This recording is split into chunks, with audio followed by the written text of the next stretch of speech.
நான் வந்து இதுவரைக்கும் இயேசு கிறிஸ்துவ முகமுகமா பார்த்ததெல்லாம் கிடையாது, பார்க்கல. ஆனா இயேசு கிறிஸ்து பக்கத்துல நின்று பேசுறத நான் உணர்ந்தேன். எனக்கு கால் ஒடிஞ்சி இந்த படுக்கையில படுத்து கிடக்கும் போது அதுக்காக ஜெபம் பண்ணிட்டு இருந்தேன்.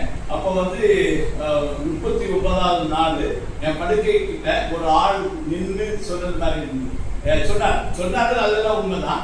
ஆனா ஒரு ஆள் நின்று சொல்றாரு, இது உனக்கு கால் இல்ல, மிராக்கிள் கால் அப்படின்னு சொன்னோம்னா ஒரு தேவனுடைய வல்லமை இறங்கி இந்த ஒடிஞ்ச கால் வந்து சுகமாகி அப்போ உடனே எழுப்பி நான் வீட்டுக்குள்ள அந்த ஒடிஞ்ச காலை விட்டு மத்த காலை வைத்து டான்ஸ் பண்ணேன். அப்படியே வந்து ஆண்டவர் தெரியுது. ஸோ இந்த மாதிரி நம்ம ஆண்டவர் பேசுவார். ஆனா வந்து தரிசனத்துல ஆண்டவர் பார்த்தேன் அப்படின்னு சொல்றாங்க.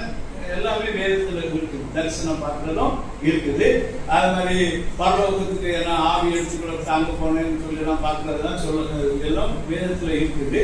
ஆனா நீங்க கவனமா இருக்கணும், நிறைய ஆட்கள் உண்மையான இயேசுவை பார்க்காம ஒரு மாயமான ஒரு இயேசுவை பார்க்கறாங்க. அவங்க வந்து விடுற கதைகள் எல்லாமே இந்த வேதத்துல இருக்காது. புரியுது அவங்களுக்கு? அவங்க பேசுற காரியங்கள் வேத வசனத்துக்கு உட்பட்டதா இருந்தா அவங்க சொல்ற சாட்சிகள் நமக்கு ஏற்றுக்கொள்ளக்கூடியதா இருக்கு. அவங்க பரலோகத்துல அவ பார்த்தேன், செய்தேன், டீ போட்டு குடிச்சேன், வீடு பிடிச்சு கொடுத்தாரு அப்படி எல்லாம் கதை விடுறாங்க.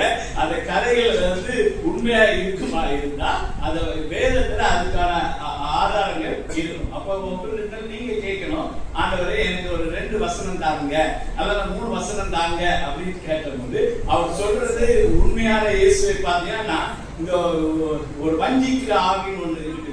அந்த வஞ்சிக்கிற ஆவி ஜனங்களோட பேசுது. அது அந்த ஆவி பொய்யின் ஆவியாக இருக்கும்.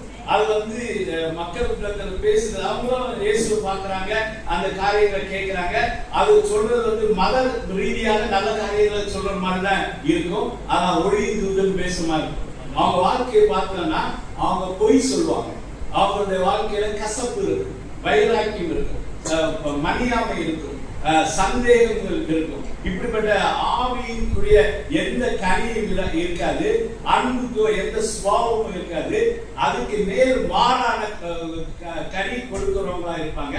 ஆனா அவங்க தீர்க்க தரிசனம் சொல்லுவாங்க, வெளிப்பாடு சொல்லுவாங்க, அவங்க வந்து கடவுளை பார்த்தன்னு சொல்லுவாங்க. நீங்க வந்து எச்சரிக்கையா இருக்கணும். ஆண்டவருடைய ஆவியானவர் ஒரு தேவ மனிதனுக்கு அடையாளம் என்னவென்று சொன்னால் ஆவியின் கனிகள் தான் அவனுக்கு அடையாளம். அப்போ கலாத்தியர் 5ஆம் அதிகாரம் 22ஆம் வசனம் 23ஆம் வசனம்